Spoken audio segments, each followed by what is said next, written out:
नमस्कार, एसटीवी में आपका स्वागत है। आप देख रहे हैं सुदेश का टाइम। जुड़े रहिए हमारे साथ। आपको दिखाते हैं उत्तर प्रदेश से कुछ खास खबरों की झलकियां। नमस्कार, एसटीवी में आपका स्वागत है। इस साथ ममता जिंदल जी बैठी हैं, जो कि हर वर्ष नवरात्रि का जो पहला दिन होता वहां से वो जो नववर्ष है, हिंदू नववर्ष और नवरात्रि का एक ही दिन शुरुआत होती, वो ज्यादातर इसी तरीके से कार्यक्रम करती हैं और वैसे भी लगातार सनातन को वो बढ़ावा देती हैं, जागरूकता करती हैं। तो ममता जी, आपका हमारे चैनल में बहुत बहुत स्वागत। भाई साहब नमस्कार और जय जय सीताराम। 9 वर्ष की हार्दिक शुभ मंगल कामना। चैत की ये जो नवरात्र पड़ती है, ये हमारा हिंदू सनातन का नववर्ष माना जाता है और आज हम लोगों ने नए साल का बहुत सुंदर आगाज करते हुए मैया का जागरण किया है, माँ का देवी गीत करके पूजा करके, और फिर हम लोग ने दीप प्रज्वलन किया है और सबके घर घर दीप प्रज्वलन करने का आह्वान भी किया साथ में। फिर सर हमारा तो दूसरा नवरात्र पहला ये जो पड़ा, हम लोग ने सबने माँ के गीत से स्वागत किया नए साल का, और परमात्मा हमारा देश, हमारा सभी लोग सुखी रहे, ईश्वर से हमारी यही प्रार्थना है। आंखों में आंसू तो नहीं लाना चाहिए, क्योंकि परमात्मा बड़ी मुश्किल से खुशियां देता है, लेकिन इतना ही कहते हैं भगवान सबको सुखी रखना, सबकी झोली भरना। एक और आपसे महत्वपूर्ण जानकारी चाहेंगे कि जिस तरीके से एक बार वार्ता हुई थी, आपने कहा था कि चैत्र का नवरात्र जो है ये एक विशेष महत्वपूर्ण होता है और बहुत सारे लोग इस नवरात्रि में अगर देखा जाए तो वो बाहर चले जाते हैं, अपने घर छोड़ करके दर्शन करने चले जाते हैं, बाहर चले जाते हैं, तो उनके लिए थोड़ी सी महत्वपूर्ण जानकारी। देखिए, जो लोग बेचारे बाहर जाते हैं हम लोगों को नहीं मालूम, लेकिन हमको ये बात मालूम है। हम लोग जो है हरियाणा से बिलोंग करते हैं और हम लोगों के यहाँ माँ को पीठ नहीं देते हैं। माँ को पीठ कोई भी नहीं देगा। हम सब लोग मैया की पूजा करते हैं, सभी लोग वैसे करते हैं। जो माँ के चरणों में गए वो भी माँ को पीठ नहीं दे रहे हैं दर्शन करने गए, इसलिए माँ सबकी मनोकामना पूरी करती, माँ झोली भरती है। और मेरी झोली छोटी पड़ गई, इतना दिया मेरी माता। आज आपने ये माहौल यहाँ पे देखा ही था। बहुत बहुत धन्यवाद आपका। तो हमारे साथ गीता निगम जी यही मौजूद हैं, और गीता निगम जी आपका हमारे चैनल में बहुत बहुत स्वागत। आज नवरात्रि का फर्स्ट दिन है और हम लोग यहाँ ममता जिंदल के यहाँ आए हुए हैं। अपनी माता रानी का दिन है, जो कि हम लोग बहुत पूजा पाठ और शुरू से ही 9 दिन का ये होता है। हम लोग एंजॉय करते हैं, माता रानी के भजन गाते हैं, हर जगह जाते हैं, उठते हैं, बैठते हैं। तो ये मतलब नवरात्रि का पर्व हम लोगों के लिए, सभी के लिए क्या बहुत ही अच्छा पर्व होता है। 9 दिन हम लोग पूजा पाठ के लिए लगे रहते हैं। धन्यवाद। गीता जी, जिस तरीके से आपने कहा कि नवरात्रि का पर्व है, नवरात्रि साल में 2 बार आती है, वैसे गुप्त नवरात्रि भी कई आती हैं जी, लेकिन जिस तरीके से 2 नवरात्रि जो कि 9 दिन व्रत रहते हैं लोग इसको जी, तो अगर बात करी जाए तो नवरात्रि में जिस तरीके से लोग जो व्रत नहीं रह पाते उनको कुछ पूजन का तरीका बताइए। हमारे ख्याल से तो जो लोग व्रत नहीं रह पाते हैं, जो लोग व्रत रहते हैं, उनको हौसला देना चाहिए कि इस नवरात्रि में गुप्त नवरात्रि भी आती है बीच में, और ये चैत की नवरात्रि है। उन लोगों को भी इसमें ध्यान लगाना चाहिए, पूजा पाठ करनी चाहिए, तभी आगे की बढ़ोतरी होगी। और दुर्गा माँ तो दुर्गा माँ है ही है, तो इसलिए जो है सभी को रहना चाहिए व्रत, जहाँ तक हो सके व्रत भी रहना चाहिए। अगर व्रत नहीं भी रह पाते हैं तो घर में जो मंदिर में पूजा पाठ जरूर दुर्गा जी का करना चाहिए। हर एक का अपना अपना महत्व होता है। रामनवमी का श्री रामचंद्र का होता है, दुर्गा मैया का दुर्गा वाले दिन होता है, और शंकर भोलेनाथ का, तो उनका सब मतलब हर देवी देवता का अलग अलग वो स्थापना होती है, मान होता है। इसलिए मेरे ख्याल से हर बच्चा, हर लड़की हो लड़का हो, सभी के घर जो लोग नहीं रहते उनको भी ये व्रत रहना चाहिए। नहीं रह पाते हैं तो उनका दुर्गा जी का भजन करना चाहिए, कीर्तन करना चाहिए, ताकि आगे की बढ़ोतरी हो सके। बहुत बहुत धन्यवाद। इस वक्त हमारे साथ रितु जी भी यही मौजूद हैं, जो कि उनसे भी हम बात करेंगे। आज चूंकि नवरात्रि का पर्व है और हिंदू नववर्ष की भी बात अगर करी जाए तो आज हिंदू नववर्ष का भी लोग शुभकामनाएं दे रहे हैं, और हमारे सनातन में जिस तरीके से हिंदू नववर्ष की बहुत ही मानता है, लोग उसको मानते हैं, लेकिन बीच में अगर बात करी जाए तो जो पश्चिमी तहजीब है उसको लेकर के लोग पश्चिमी तहजीब को याद रखते थे और हिंदू नववर्ष को भूल जाते थे। लेकिन अभी जिस तरीके से भारतीय जनता पार्टी की सरकार आई है, उसके बाद से जिस तरीके से रामलला की बात करी जाए तो रामलला के बाद से लोगों के अंदर एक जागरूकता दिखाई दे रही है। तो रितु जी, आपका हमारे चैनल में बहुत बहुत स्वागत। आपका धन्यवाद और सभी को नवरात्रि की शुभकामनाएं। और सही बात है, जैसा कि आपने कहा कि जब से रामलला जी अयोध्या में पधारे हैं तब से लोगों के अंदर बहुत जागरूकता आई है और सभी एक एक बच्चा धर्म की ओर आ रहा है और धर्म की ओर उनका रुझान है सभी का।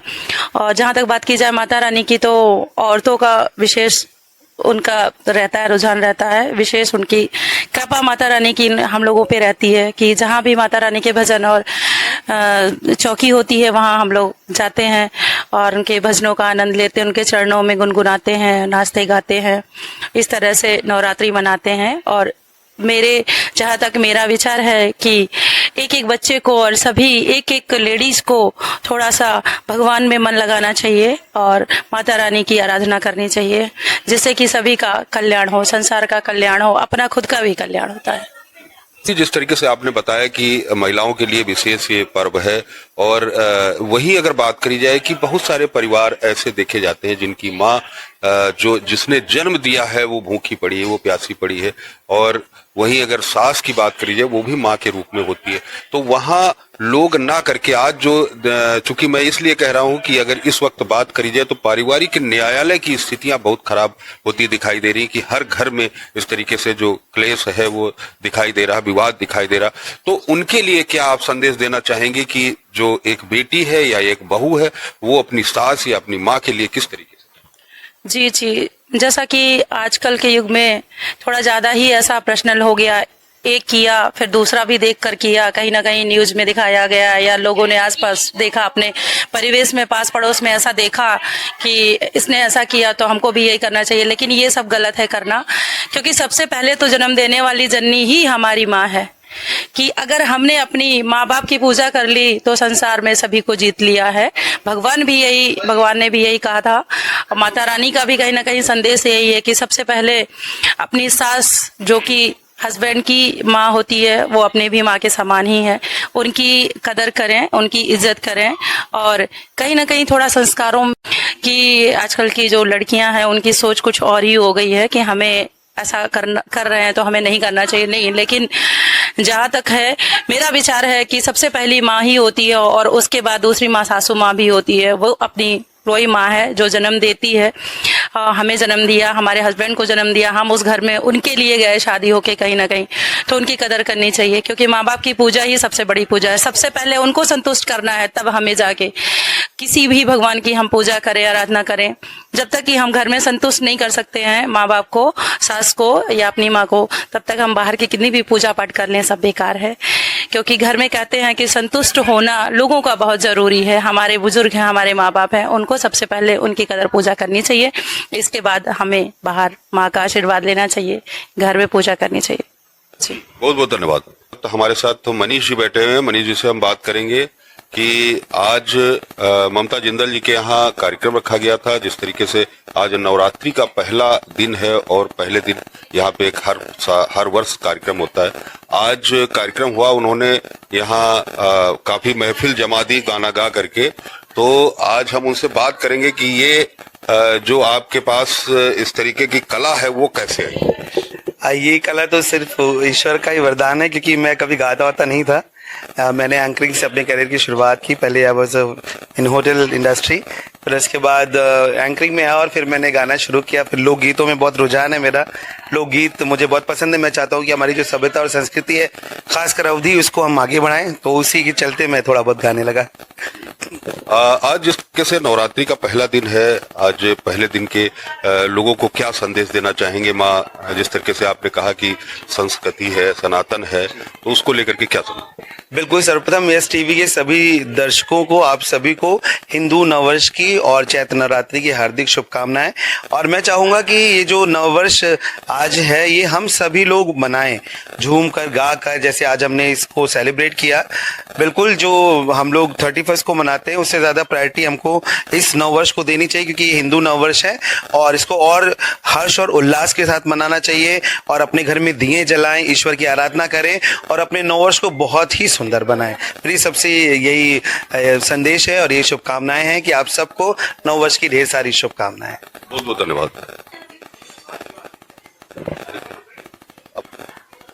इस वक्त हमारे साथ शशि गुप्ता जी भी मौजूद हैं, जो कि हम उनसे भी बात करेंगे कि आज नवरात्रि का पर्व है और पहला दिन है नवरात्रि का। और आज जिस तरीके से देवियों की कृपा अगर कही जाए तो यहाँ ममता जिंदल जी के यहाँ हमेशा देवियों की कृपा होती है।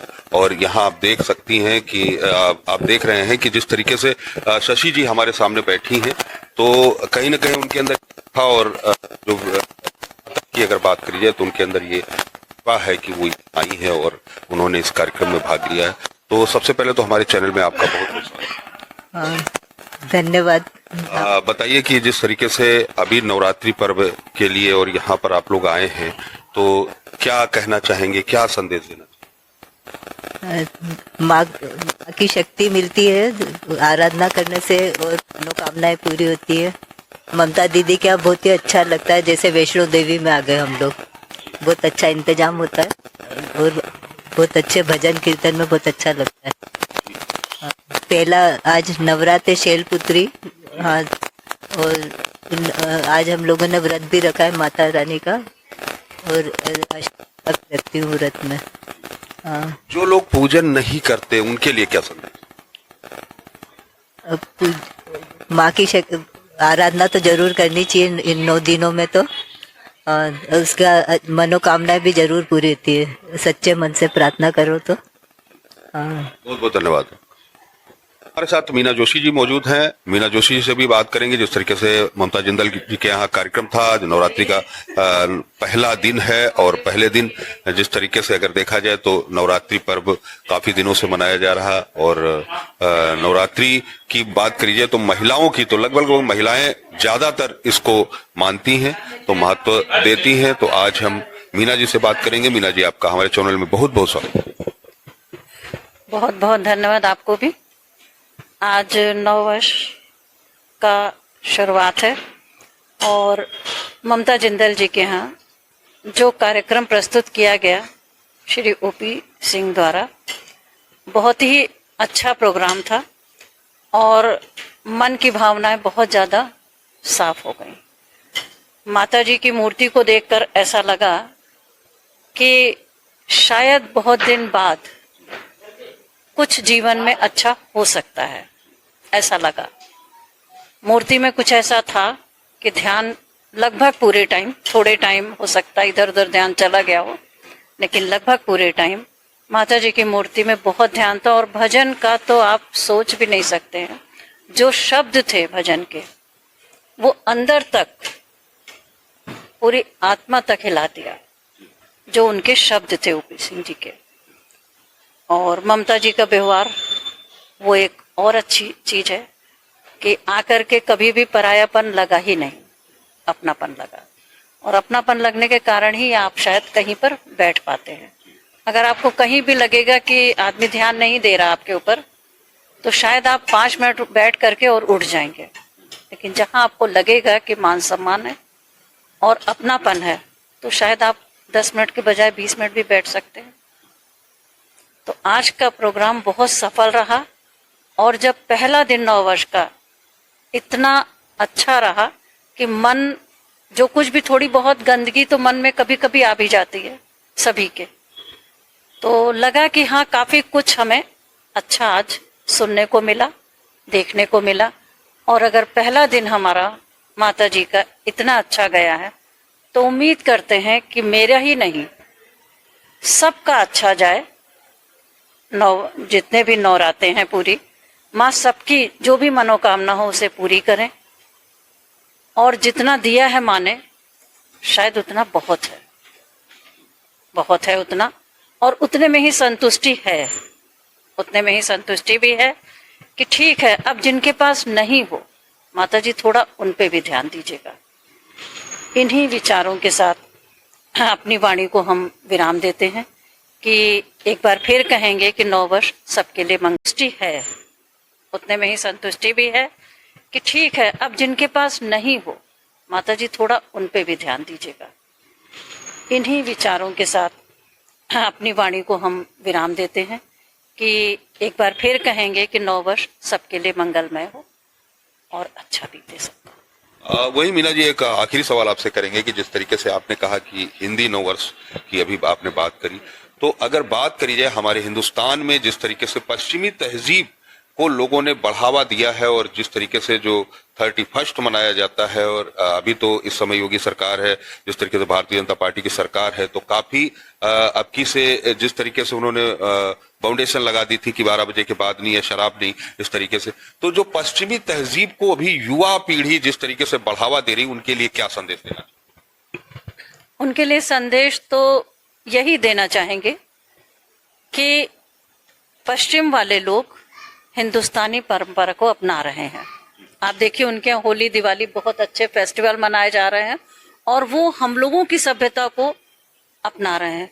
तो हमें भी कहीं ना कहीं अपनी ही सभ्यता पर सोचना चाहिए और थोड़ा बहुत अगर आप करते भी हैं, भाई युवा हैं देखिए, लेकिन हमारे हिसाब से तो बहुत ज्यादा पश्चिमी सभ्यता नहीं ठीक है। तो युवाओं को भी सोचना चाहिए कि हम उतना करें, देखिए थोड़ा बहुत तो, लेकिन हमें ये हमारी क्या सभ्यता है, हमें क्या सिखाया गया है, पहले ये हमें देखना चाहिए। तो हमें अपनी, जब वो विदेशी लोग हमारी सभ्यता को अपना रहे हैं तो हमारी सभ्यता कहीं ना कहीं तो अच्छी होगी, तभी वो लोग अपना रहे हैं। वो तो शुरू से ही विदेशी थे ही, लेकिन वो अपना रहे हैं, तो हम क्यों भूल रहे हैं अपनी सभ्यता को? हमें नहीं भूलना चाहिए। हमें अपने बुजुर्गों का मान सम्मान करना चाहिए। बहुत ज्यादा किसी का ना, अगर तो जितना आपसे बन पड़े उतना आप उसकी हेल्प कर दें, और नहीं हो तो फिर आप विड्रॉ कर लें अपने को। मेरा यही कहना है कि विदेशी सभ्यता अपनाने में बहुत ज्यादा अच्छाई नहीं है हमारे यहाँ की। और देखिए अगर अच्छाई नहीं होती तो योगी जी ने जितनी अच्छी चीजें अब कर दी हैं, तो अब तो हम लोगों को और भी अपना सोचना चाहिए। मेरा यही कहना है कि विदेशी सभ्यता को बहुत ना अपनाते हुए अपनी सभ्यता को देखें और ये देखें कि हमारा फ्यूचर कैसे सेफ होगा। ये हमारा कहना है बस। बहुत बहुत धन्यवाद आपका। साथ ओपी सिंह जी मौजूद हैं, जिनको गुरु जी के नाम से लोग जानते हैं। और अगर बात करी जाए कि माता की चौकी, माता का जागरण, जिसमें विशेष तौर से वो लोगों को जागरूक करते हैं और उनका ये है कि सनातन को बढ़ावा देते हैं, तो आज हम उनसे भी बात करेंगे कि आज जिस तरीके से ममता जिंदल जी के यहाँ कार्यक्रम था, उनका यहाँ पर उन्होंने माता की चौकी की, और नवरात्रि का प्रथम दिन है। तो ओपी जी, हमारे चैनल में आपका बहुत बहुत स्वागत। सभी दर्शकों को बहुत बहुत धन्यवाद। इस चैनल के लिए बहुत बहुत धन्यवाद, जिन्होंने सनातन धर्म की धर्म ध्वजा को आगे फहराने का दायित्व निभाया है। आपका चैनल के माध्यम से बहुत अच्छा संदेश लोगों तक पहुंचता है, श्रोता लोगों तक हमारी बात उन तक पहुंचती है। सभी श्रोताओं को बहुत बहुत धन्यवाद। सबसे पहले तो मेरा नववर्ष की बहुत बहुत हार्दिक शुभकामनाएं, और नववर्ष पर आप सब लोगों का ध्यान अपने सनातन धर्म की ओर आकर्षित हो, आप सभी के अंदर संस्कारों का जागरण हो। ये जो जितने भी हमारे आयोजन होते हैं, समय समय पर जो आयोजन होते हैं, हमारे सनातन धर्म में ऐसी कुछ विधाएं हमारे ऋषियों ने जोड़ी, जिनके माध्यम से प्रत्येक दिन, प्रत्येक पल, प्रत्येक क्षण मनुष्य के अंदर देवत्व का अभिषेक करने का ऋषियों ने संकल्प लिया है। जीवात्मा का कैसे उत्थान किया जाए, उसके लिए उन्होंने 16 प्रकार के संस्कार बनाए। 6 ऋतुओं में उनके जागरण के लिए नई नई व्यवस्थाएं की। अभी वसंत ऋतु हमारा वापस गया है, तो वसंत ऋतु में नए उमंग के साथ, नए जोश के साथ संसाधनों को एकत्रित करके उनको साधना में लगाया जाए। तो यहाँ से हमारा नववर्ष शुरू हो जाता है नए उमंग के साथ। और चैत्र मास की शुक्ल पक्षी प्रतिपदा, ये हमारा नया संवत्सर शुरू होता है। एक नई चेतना लेकर के हम साधना करते हैं। किसकी साधना करते हैं? शक्ति की साधना करते हैं, एक ऊर्जा की साधना करते हैं। हमारी आत्मिक चेतना भी एक ऊर्जा है। ईश्वर कौन है? एक ऊर्जा है। ईश्वर का कोई लिंग नहीं होता है, वो ना नारी के रूप में होता है, ना पुरुष के रूप में होता है, न उसका कोई रंग होता है, न रूप होता है। वो एक ऊर्जा है। जैसे आपके ये बल्ब में ऊर्जा है, वो जल रही है, लेकिन नाम उसका बल्ब है। ट्यूबलाइट में बिजली है, लेकिन नाम उसका ट्यूबलाइट है।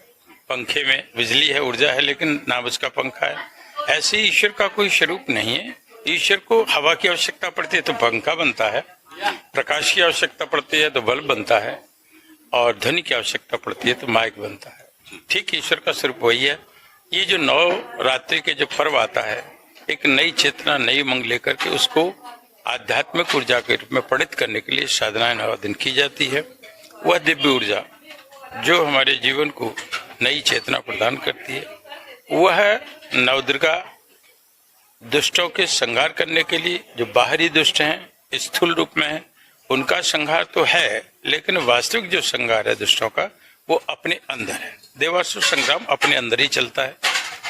राक्षसी प्रवृत्तियां हमारे अंदर जो प्रवेश कर गई हैं वो राक्षस हैं, और दैवी प्रवृत्तियां जो सद्गुण के रूप में हमारे अंदर विकसित हुए वो दैवी गुण हमारे देवता हैं। तो हम अपने अंदर साधना के माध्यम से कोशिश करते हैं कि राक्षसी प्रवृत्तियों को खत्म करें और दैवी संपदा को एकत्रित करें। ये हमारे ऋषियों ने इसलिए हमारे ये पर्व, हमारे त्योहार बनाए कि हम अपने अंदर जो मानवीय गरिमा के अनुकूल जीने का जो व्यवस्था है ऋषियों ने हमें प्रदान की है, हम उसी व्यवस्था के अंदर अपने जीवन को जिए। जो हमारा उद्देश्य है कि मैं कौन हूं, यहाँ क्यों आया हूं, आने का उद्देश्य क्या है और मैं कहाँ जाऊंगा, ये 4 बातें हमारे अंतर्करण में समीक्षा के रूप में अगर आ जाए तो जीवन की सार्थकता आ जाती है। ये इतने भी परम ऋषियों ने बनाए हैं, इसी के लिए बनाए कि अपने को जानने के लिए, अपने को पहचानने के लिए हमारा क्या आने का उद्देश्य है, क्यों यहाँ आए, मानवीय गरिमा के अनुकूल अपने जीवन को जी सकें, पतन पराभव के गहरी खाई से निकल करके हम ऊर्ध्वगामी जीवन जी सकें। इसके लिए साधना वर्ष हमारे आते हैं और 2 हमारी लोगों के सामने उजागर होती हैं। तो 4 नवरात्रि हमारे संत लोग करते हैं और 2 नवरात्रि हमारी जन समुदाय करते हैं। ओपी सिंह जी, एक महत्वपूर्ण सवाल है कि जिस तरीके से अगर बात करी जाए, लोग कहते हैं नवरात्रि में व्रत रहना चाहिए, तो व्रत और उपवास में क्या फर्क? उपवास और व्रत में बहुत अंतर है। व्रत किसी भी चीज का लिया जा सकता है, किसी भी कार्य को पूरा करने के लिए लिया जा सकता है। व्रत माने होता है संकल्प। जैसे हमने संकल्प ले लिया कि हम 9 दिन खाना नहीं खाएंगे, ये संकल्प है। उपवास क्या है? उपवास अपने शरीर का परिशोधन का नाम उपवास है। हम उपवास करते हैं कि हम जो है एक समय भोजन नहीं करें, तो ये हमारे शरीर का उपवास है। और व्रत किसी का भी लिया जा सकता है। मैंने संकल्प ले लिया, मैंने व्रत ले लिया कि मैं मुख्यमंत्री बन करके रहूंगा, तो हमने उसके लिए प्रयास करना शुरू कर दिया, उसका नाम व्रत है। व्रत किसी भी चीज के लिए लिया जा सकता है, और उपवास केवल शरीर का किया जाता है, अपनी आत्मा के ऊपर चढ़े हुए आवरण का परिशोधन कर ले। जो लोग कहते हैं कि हम व्रत हैं, और अगर उनको बाहर देखा जाए तो उनके अंदर बहुत सी कुरीतियां, बहुत सारे जो हैं वो समस्याएं रहती, उनके लिए क्या संदेश है कि व्रत, जैसे आपने कहा कि संकल्प लेना है, तो व्रत तो वो लेते हैं, लेकिन वो किस तरीके से व्रत वो समझते हैं कि भूखे रहने से ही व्रत। परम पूज्य गुरुदेव वेद मूर्ति तपोनिष्ठ गुरुश्री पंडित राम शर्मा आचार्य, जिन्होंने गायत्री मंत्र की 24 वर्ष की खंड तपस्या करके उसको जागृत किया। जो गायत्री मंत्र कभी मूर्छित पड़ा था, उसकी शक्ति को कीलित कर दिया गया था, उसको 24 वर्ष की साधना कर जागृत किया, और उन्होंने पूरी दुनिया को जागृत करने का संकल्प लिया है कि हम मनुष्य में देवत्व का विदय करेंगे, असुरत्व का नाश करेंगे। अभी आपने जो बात रखी है मेरे सामने, ये रखी है कि मनुष्य जो है व्रत लेता है, लेकिन तमाम कुविचार उसके अंदर भरे रहते हैं। ये जो नवदुर्गा आती हैं, नारी शक्ति का जागरण के लिए नहीं आती है, ये मनुष्य के अंदर सद्गुणों को जागृत करने के लिए आती है। हम व्रत तो रखते हैं, किसका व्रत रखते हैं? केवल खाने का व्रत रखते हैं, लेकिन वास्तव में जो व्रत है वो नहीं रखते। असली जो व्रत है, हमारे अंदर जो सद्गुण है उनको विकसित करने के लिए हम एक संकल्प लें कि अपने अंदर हम देवत्व का विदय करेंगे। उसके लिए हम अपनी कुदृष्टि पर अंकुश लगाएंगे। नारी के प्रति जो हमारे सद्भाव होते हैं, सद्विचार होते हैं, सदचिंतन होते हैं, उसको हम आगे बढ़ाते हुए नारियों के प्रति सच्ची श्रद्धा रखेंगे, नारियों के प्रति कुदृष्टि नहीं रखेंगे। मानव मात्र के लिए सबसे बड़ी बात है कि मनुष्य अपनी दृष्टि के दोष को मिटाए। नारी के प्रति जो उसका जो भाव होना चाहिए, वो भाव उसका नहीं रहता है। वो यहाँ तो नारी को माता जी का पूजन करता है और बाहर जाकर के कैमरे में डांस करता है। गंदे गंदे कुविचार लेकर के डांस करता है, नारियों के प्रति कुछ सम्मान की दृष्टि रखता है। तो ये कोई व्रत नहीं है, दिखावा है, केवल छल प्रपंच है। जैसे आप पितृपक्ष में अपने पितरों का पूजन करते हैं, तो पितरों के पूजन में पानी को इधर से उधर बहा दिया, केवल दिखावा रह गया। जब तक आपकी श्रद्धा में, अपनी भावना में समायोग नहीं होता है सुविचारों का, तब तक भावनाओं का, संवेदना का जागरण नहीं होता है, तब तक वह पानी बहाना इधर उधर फूल फैला नहीं रह जाता है। जब आपकी श्रद्धा का जागरण होता है तो आपकी श्रद्धा को पितृ स्वीकार करते हैं, न कि वस्तुओं को। ठीक वही स्थिति यहाँ पर भी है। यहाँ भी मातृशक्ति के प्रति सम्मान के भाव जब आपके अंतःकरण में जागृत होते हैं, तभी आपका नवदुर्गा साधना का ये जो वर्ष है तभी आपका सही होता, वरना तो वही पानी फैलाने की तरह से इधर से। बहुत बहुत धन्यवाद ओपी सिंह जी, आपने महत्वपूर्ण जानकारी जो हमारे दर्शक हैं जिनको अभी तक ये नहीं पता था, तो कहीं ना कहीं उनको ये हमें लगता है कि आपके माध्यम से उनको जानकारी हमारे चैनल के माध्यम से मिलेगी और वो आगे से इस बात का ध्यान रखेंगे कि जिस तरीके से व्रत और उपवास का जो फर्क है वो उनको दिखाई दे। जी श्रेष्ठ है और मैं चाहूंगा यह संकल्प दिन दुना रात चौगनी अपनी कीर्ति को स्थापित करे, सभी दिशाओं में ये फैले और मैं यही कहूंगा आप दीर्घायुष्य को प्राप्त करें। इसी तरह से सनातन धर्म की धर्म ध्वजा को लोगों तक पहुंचाएं, हमारा सनातन धर्म आगे बढ़े। सनातन धर्म